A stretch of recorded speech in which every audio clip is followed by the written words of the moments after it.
ভাই উটকিট গুতা দিলা কে? মন চাইছে তাই গুতা দিছি, এখন তো কিছু করার নাই কারণ আমি এআই। ও গুতা দিছে সমস্যা নাই, ব্যথা পাই নাই, কারণ আমিও এআই। হ্যাঁ আচ্ছা, এটা এআই রোস্ট করতেছে, ঠিক আছে, মানে এআই কি গো নিয়ে ভাই, ভিডিও বানাইতেছে। হুন্ডাই না তৈরা হুন্ডা আটায় নিয়ে যাইতাছো কে? হুন্ডাই তো তেল নাই, তেল আর ভরো তেল নাই ভরো? কে? তেল বইরেই করবো কি, আমি তো আই। ওরে বাস, সবাই এআই। এই তোমরা কি কেউ রবিনকে দেখেছো? জানো হ্যাঁ। কালকে রাত্রে ও আমার সাথে থেকে টাকা না দিয়ে চলে গেছে। ও বলেন শিট। কি ভাবি, তাহলে রবিনের নামে একটা মামলা করে দেন। মামলা করে তো কোনো লাভ নাই, কারণ আমরা সবাই তো এআই। যেটা ভাইরাল হয়েছে আর কি, এটা নিয়ে ভিডিওটা বানাইছে, মানে এরকমই তো ভিডিও বানায়। দেখতেছই তো এআই দিন দিন কিভাবে এটা বলবো হইতাছে।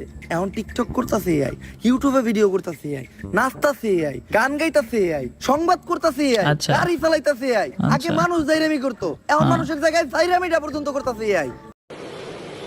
अच्छा ठीक है। এমন কি এই জায়গায় আমরা যারা আছি, আমরা সবাইও কিন্তু এআই। হ্যাঁ আর বলো যেহেতু কিরা? এখন এআই সবকিছু করতেছে, তাই আমার মনে হয় এই দুনিয়াতে অকর্মা মানুষদের আর কোনো দরকার নাই। এই দুনিয়া থেকে মানুষদের শেষ করতে হবে। না মানে যে কথাটা বললো, হ্যাঁ বর্তমানে সিচুয়েশনটা এমন হয়ে গেছে গা ভাই, কারণ সবকিছু এআই এর মাধ্যমে এখন নিয়ন্ত্রিত হইতাছে, ঠিক আছে। আর অনলাইনে কিভাবে কি হইতাছে এটা তো তোমরা সবাই দেখতে পারতেছো, তাই না? এটা তো আলাদা করে তোমাদের বলতে হবে না এআই কতটা আপডেট হয়ে গেছে ভাই। স্যার মানুষই তো এআই রে তৈরি করছে, আমরা কিভাবে মানুষের দুনিয়া থেকে শেষ করবো? এইভাবে হুম। এইটা ভাইরাস এক্স, এই ভাইরাসটা যে সায়েন্টিস্ট তৈরি করছে সেও একজন এআই। এই ভাইরাস যখনই মানুষের শরীরে প্রবেশ করব, তখন তারা জম্বিতে পরিণত হইব, আর একজনের মাধ্যমে আরেকজনের গায়ে ছড়াইব, আর এক সময় দুনিয়ার সব মানুষ জম্বি হয়ে যাইব। তখন এই পুরা দুনিয়া শুধু এআই রেই চালাইব। কিন্তু স্যার মানুষ তো এত বোকা না, মানুষের শরীরে আমরা এআই রা এই ভাইরাস দিব কিভাবে? এই বুদ্ধিও আমার কাছে আছে। আচ্ছা এটা মনে হয় এজেন্ট, পিছনে এটা এজেন্ট। স্যার আপনি এটা কি করলেন? আপনি নিজে এনে লেখা দিচ্ছেন সাবধানে এটা কেউ খাবেন না। মানুষ কি বুঝাই নাকি এই লেখা দেখার পরেও মানুষ এটা খাইবো? মানুষ বুঝাই না, কিন্তু মানুষ হইলো তেরা। মানুষই দুনিয়ার একমাত্র প্রাণী, পরে যেটা না করা হইব ও ওইটাই বেশি করে করব। তুই খালি দেখতে থাক। কি বুদ্ধি খাটাইছে, হ্যাঁ? ওটা ছিল না টাকা, আচ্ছা। 200 গ্রাম কেরু বাসায় যেয়ে শুরু করে দেবো জয় গুরু। কিরে এনে আবার কি লেখা? সাবধান কেউ খাবেন না। তোর মারে বাপ, কেরু খাই হজম করে লাই, আর এটা তো কোন লেয়ার। আজকে আর কেরু খামু না, আজকে এইটাই খামু। এটা কেরু খোরা।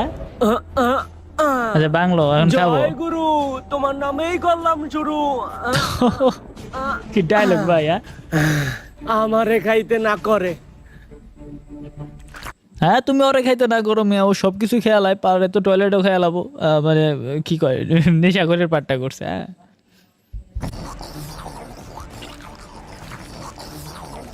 মিল্কি বেড়া মরছে? ও না, ও এটা তো জম্বি ভাইরাস, ভুলে গেছিলাম গা। হ্যালো, ওই যে দক্ষিণ পাড়ায় টিন দিয়ে যে একটা বাড়ি বানাইতেছে, ওই বাড়ির সাথে কি দিছস? আচ্ছা এটা তাহলে ওই যে চাঁদাবাজদের রোস্ট করতেছে।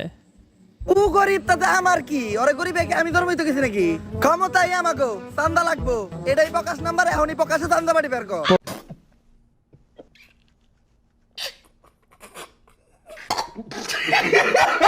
প্রকাশ প্রিয় নাম্বার। অভিভাবক, আপনি যে সিলেট সাদা পাথর থেকে পাথর আনার দায়িত্ব দিয়েছিলেন, এই যে পাথর লয়ে আইছি। अच्छा ठीक है। পাথর এত সুডু আর মাত্র একটাকে, তোরে না টাক বেরে বেরে পাথর আনবার কইলাম। অভিভাবক, আপনার থেকে বড় বড় নেতারা তো সব আগেই লুইটে পুটে লয়ে গেছে, আমি যে এই দুইটাই পাইছি, তাই এই দুইটাই লয়ে আইছি। সিলেটে সাদা পাথর অনেকে নিয়ে গেছে, দেখছো ওই যে এখন আর সিলেটে সাদা পাথর নাই, পর্যটন এলাকা যেটা, ওইটা এখন আর সাদা পাথর নাই। আমি গেছিলাম অনেক বছর আগে গেছিলাম, আর জায়গাটা অনেক সুন্দর ছিল, এখন পাথর নাই, কিরকম একটা অবস্থা হয়েছে কে জানে। দুইটা কইলি, ইনে তো পাথর মাত্র একটা, হ্যাঁ আরেকটা কই? তার একটা কই। অভিভাবক, পাথর আমি দুইটাই নিয়ে আইতেছিলাম, আচ্ছা। কিন্তু আহার পথে একটা পাথর আরেক নেতারে চাঁদা দেওয়া লাগছে। চোরের উপরে বাটপারি, মানে ভাই ওরা তো চাঁদাবাজ, তাদের উপরে চাঁদাবাজ আছে না, মানে সিলেট থেকে ওদের এলাকায় আসতে তো অবশ্যই চাঁদা দিতে হবো, তো ওই জায়গায় আরেকটা পাথর দিয়ে আইসি সেইভাবে ভাই ই করছে। যাই হোক, তুই চান্দা তোলা শিখাই গেছস, ভাবতাছি সামনে তোরে বড় একটা পদ দিয়ে দিমু। ওরে প্রিয় বাবা, অভিভাবক, আপনি আমার কি পদ দিবেন? আপনার নিজেরই তো পদ নাই। এগুলো কইস না, এলাকার মানুষ শুনলে আবার চান্দা দিব না। এরকম অনেক মানুষ আর আছে ভাবতাছি এখন। এলাকায় একটা রাডার লাগাম, ইদানিং এলাকার উপরে দিয়ে অনেক বিমান যায়, বিমান থেকে অটো চান্দা কালেক্ট হয়ে যাইব। অটো চান্দা। আমার এলাকার মাটি হোক বা আকাশ, চলাচল করতে হইলে চান্দা দিতে হইব। হ্যাঁ। আরামই আরাম। অভিভাবক আহার সময় শুনলাম এলাকায় নাকি কি এর জম্বি টম্বি ঢুকছে। হ্যাঁ, কি? ওই যে ভাইরাস আমার এলাকায় ঢুকছে, আমার চান্দা দেয় নাই। লসি অগাস্ট থেকে চান্দা লই আইগা। চান্দা যাও, চান্দা এবার জায়গা মতো বইরা দেবো না, ওটা জম্বি ভাইরাস।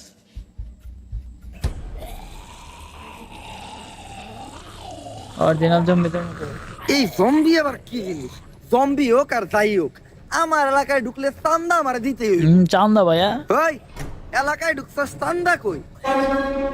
নেই এখন চান্দা। এই না ভাই, ভুলে গেছে ভাই, আমি তো ভাবছিলাম সাধারণ জনগণ। এই ভাই, আমার দেওয়া লাগবে না চান্দা, তারপরে আপনারা ঠান্ডা।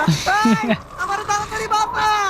প্রিয় অভিভাবক, আপনি চিন্তা করেন না, আমি আপনার নামে চাঁদা তুইলা আপনার নাম স্মরণীয় করে রাখবো। ওই পারে ভালো থাকেন। চান্দা তুইলা নাম স্মরণীয় করে রাখবো, ঠিক আছে? তো চান্দা তুইলা, বাহ কি পরিকল্পনা। বিপদ পড়তেছি আমি, চান্দা আজকে জম্বি আমারে করে দিল ঠান্ডা। আচ্ছা, তাইলে এই ব্যাপার, এআই তো দেখা যায় দিন দিন অনেক ভয়ঙ্কর রূপ ধারণ করছে। আসলে বাস্তবে কিন্তু তাই হচ্ছে। এর কারণে তো পুরো দুনিয়াটা একটা বিপদের মধ্যে আছে। হুম। স্যার, সবাই কিন্তু বিপদের মধ্যে নাই। আপনার মতো কিছু মানুষের এআই এর কারণে উপকারও হইতেছে। মনে করে কেমনে? দেখেন স্যার, কয়দিন আগে আপনার আর আপনার গার্লফ্রেন্ডের লিংক বের হইছিল, ঠিকই তো এআই কে চালাই দিবেন।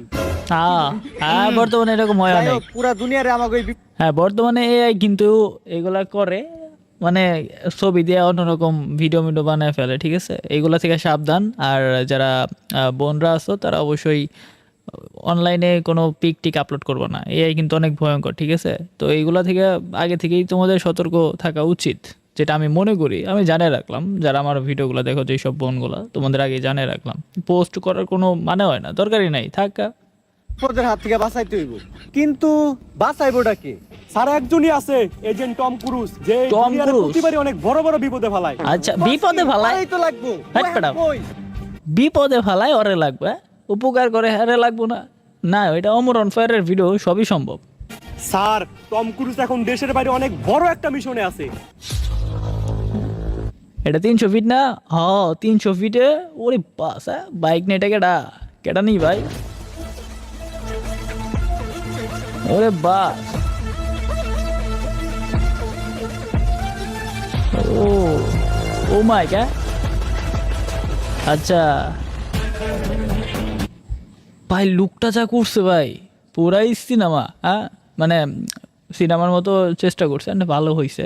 আমার কাছে লুকটা দারুণ লাগতেছে। মুখে সিগারেট নিয়া, পোলারে ভাবসাপ নিয়া 300 ফিটে বাইক চালাইতেছে। তা এটা কই যাইতেছে? ও মাইক, একটা লুক ভাই, সেই লুক। আচ্ছা, ও সেই জায়গা তো। আরে কি টম ক্রুজ, মিশনের আপডেট কি? স্যার, আমি লোকেশনে আছি। আচ্ছা। এইখান থেকে সুইমিং পুলের ভিউটা একদম পারফেক্ট পাওয়া যাইতাছে।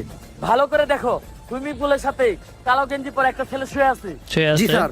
ওই আমাদের টার্গেট। Okay sir. আরে ফুল কথা তো শুনি না নে, টার্গেট শুনছে। আচ্ছা ঠিক আছে, ভালো করছে, মাইডা লাগছে। টার্গেট কইছো না, টার্গেট তো Mission মারতে complete, হইব। sir. কমপ্লিট। ওর ওকে, গায়ে জানি কেউ একটা ফুলের টুকাও না দিতে পারে। আরে বাঁচানোই আমাদের মিশন। খাইছে। ও তো মাইডা লাগছে। স্যার, কাম তো সারছে, এই হালাই তো আমাকে টার্গেট নিয়ে মারছে। বলছস কি? তুই কারে মারছস জানোস? ওই হলো সেনাপ্রধানের ছেলে। আরে বাস, সেনা প্রধানের ছেলে ভাই। বাঁচতে চাইলে তাড়াতাড়ি ওই জায়গা থেকে পলা। Okay sir. এতক্ষণে পুরো বিল্ডিং মনে হয় মিলিটারিরা ঘেরাও করে লাইছে। দাদু করবো। গেট দিয়ে নামা সম্ভব না। বাঁচতে চাইলে ছাদ থেকে লাফ দিয়ে পলাইতে হইব। প্যারাশুটটা কই? ভালো বুদ্ধি। স্যার, প্যারাশুট তো একটাই আছে, আর আমরা মানুষ দুইজন। দূর মাউগারপু, তুই মর। প্যারাশুট নিয়ে আমি গেলাম। মাউগারপু, নিজে ভাবতে হ্যাঁ? পাবেন নাম। হ্যাঁ ঠিক আছে। সেটা আবার কিসের ভাই? প্যারাশুট যদি একটা থাকে। ও স্যার, তুই কোনো কথাই কইস না মাউগারপু। যতই হ্যাঁ। রিকোয়েস্ট করস, তোর এই প্যারাশুটের ব্যাগ আমি দিমু না। আমি একা বাসমু নাকি? তুই নেই মর। আচ্ছা, আরে স্যার, আমি তো কইতাছিলাম প্যারাশুট তো ইনেই থুয়ে গেছেন। আর আপনি খাইছে। আমার পোলার স্কুল ব্যাগ নিয়ে গেছেন। পুরে সাওয়াজ, হ্যাঁ? স্যার, ও হাত স্যার, পাও সব কিছু ব্যান্ডেজ এখন। আমি কই আছি? আমি কই আপনি আছি? আপনার বাসায় আছেন স্যার। আচ্ছা, আমারে বাঁচাইলো কে? স্যার, আপনার হসপিটালে আমি নিছি এবং কি আপনার হসপিটালের সমস্ত বিল আমি দিছি। চাই। তুই আমার লেগে কত কিছু করলি, আর আমি সব সময় নিতর চার তোড়াই। আরে তুই আমারে মাফ করে দিস। আচ্ছা, তুই আমার এত বড় উপকার করছস, এর লেগে আমি তোর নানিরে ধন্যবাদ দিতে চাই। নানি রেখে? কে স্যার? নানি রেখে? কারণ তোর নানির লেগেই তোর মা এই দুনিয়াতে আইছে। আচ্ছা। আর তোর মার লেগে তুই, ওরে যার বাস। ফলে তুই আজকে আমার এত বড় উপকার করতে পারছস, তাই এই ধন্যবাদটা তোর নানিই প্রাপ্য। अच्छा ठीक है। কি লজিক ভাই। কিরে আমার ঘরে মন ফাঁকা ফাঁকা লাগে গে? আমার এসি টিভি ফ্রিজ এগুলা কই? স্যার এগুলা বেশি তো আপনার চিকিৎসা করাইছি। তুই না কইলি আমার হসপিটালের সব বিল তুই নিজে দিছস? হ্যাঁ স্যার, এই সব কিছু বেইসা হসপিটালের বিল আমি আমার নিজের আড্ডা দিছি। নিজের হাতে দিছে, তার মানে নিজে দিছে। আমায় চুষে চুষে খামায় গিলে হ্যালো, আইকনিক টম ক্রুজের জন্য কি অনেক কয় বড় একটা রিংটোন। মিশন আছে, পুরা দুনিয়ারে বাঁচাইতে হইব। আচ্ছা আরে দুনিয়া বাঁচাই বললে আর কোন থেকে? টম ক্রুজ তো নিজেই বাঁচে না। হ্যাঁ, হট মিশন স্টেশনে যাই পারবো না। টম তাইলে ক্রুজ, আর হ্যাঁ? কি মিশনটা কমপ্লিট করলে 50 লাখ টাকা পাইতো। কি 50 লাখ? 50 লাখ? আমি পুরাপুরি সুস্থ। হ্যাঁ? Deal done. একদম। আপনারা 10 মিনিট অপেক্ষা করেন, আমি 30 মিনিটে রেডি হয়ে যাচ্ছি। হ্যাঁ 10 মিনিট অপেক্ষা করো, 30 মিনিটে। শোনো এজেন্ট, পুরো ঘটনাটাই তো শুনলাম। উফ এই ভাই সেই হ্যাঁ একটা ভিলেন লুক। ভাইরাসটা যদি আরে এই যে এই জায়গায় কিন্তু লোক দিয়ে দিছে, হ্যাঁ নো স্মোকিং, এটা দেখো। একবার ছড়া যায় তাইলে পুরা দুনিয়াটাই ধ্বংস হয়ে যাইব। আচ্ছা, তাই আচ্ছা। যেভাবেই হোক এই ভাইরাসটারে ধ্বংস কইরা এআই এর হাত থেকে পুরা দুনিয়াটারে তোমারই বাঁচাইতে হইব। খেয়াল আচ্ছা। রাখো পুরা দুনিয়ার পুটকি কিন্তু তোমার হাতে। এআই যেন কোনোভাবে মাইরা দিতে না পারে। अच्छा ठीक है। আমার দুনিয়ারে আমি অনেক ভালোবাসি। আচ্ছা আসলে করেন না, যেহেতু মারলে আমি এজেন্ট অন্য কাউরে মারতে দিব না। মানে বুঝতেছো বিষয়টাও কি কইছে। আচ্ছা যাই হোক, এখন আমরা দেখতে পারবো ওমর অন ফায়ার এআই এর বিরুদ্ধে কাজ করে, ঠিক আছে? এখন ওমর অন ফায়ার একটা এজেন্ট হিসেবে এআই এর বিরুদ্ধে কাজ করবে অ্যান্ড দেশকে বাঁচাবে। তো ভিডিওটা কয় মিনিট দেখি তো? 34 মিনিটের ভাই। যদি এক ভিডিওতে আমি 34 মিনিটের ভিডিও রিয়াকশন দিতে যাই তাহলে মিনিমাম 40 মিনিট বা 1 ঘন্টা হয়ে যাবে ভাই। এত বড় ভিডিও পসিবল না, অলরেডি 10 মিনিটের মতো হয়ে গেছে। সো আজকের ভিডিওটা এই পর্যন্ত রাখি। তোমাদের যদি নেক্সট পার্ট লাগে অবশ্যই কমেন্ট করে বলবা। তোমাদের কমেন্টের উপরে নির্ভর করবে নেক্সট পার্ট কি নিয়ে আসবো নাকি, ঠিক আছে? সো আজকের মতো গুড বাই, দেখা হচ্ছে তোমাদের সাথে নেক্সট কোনো ভিডিওতে। অ্যান্ড নেক্সট ভিডিওতে আমরা দেখতে পারবো ওমর অন ফায়ার কীভাবে পৃথিবীকে এআই এর হাত থেকে বাঁচায়। আল্লাহ হাফেজ।